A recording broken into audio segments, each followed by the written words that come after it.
नमस्कार। तर जुलै महिन्याच्या निमित्ताने आपण राशी गटाप्रमाणे मार्गदर्शन बघत आहोत। या व्हिडिओमध्ये वायू तत्वाच्या राशींकरता मार्गदर्शन बघणार आहोत। अर्थात हे जे मार्गदर्शन आहे ते सूर्य राशीप्रमाणे आहे।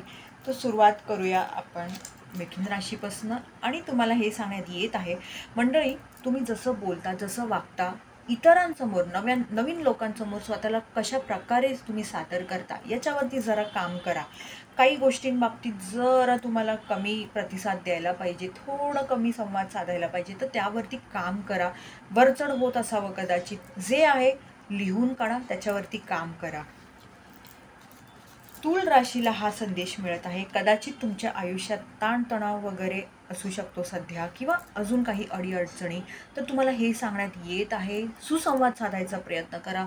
खूप संगीत ऐका, चांगलं संगीत ऐका, दुःखद गाणी ऐकू नका। प्रेमाने म्हणतात ना, एक जिंकून घ्यायचा प्रयत्न करा इतरांना, नक्कीच खूप फरक पडू शकतो। कुंभ राशीला हा संदेश मिळत आहे की तुमच्या आयुष्यात काहीतरी बदल घडणार आहे, तर तो जो बदल घडणार आहे त्याच्यासाठी तयार राहा आणि सकारात्मकतेनेच विचार करा, हेच सांगेन मी। आणि नक्कीच तो जो काही बदल घडणार आहे त्याचा स्वीकार करा। धन्यवाद।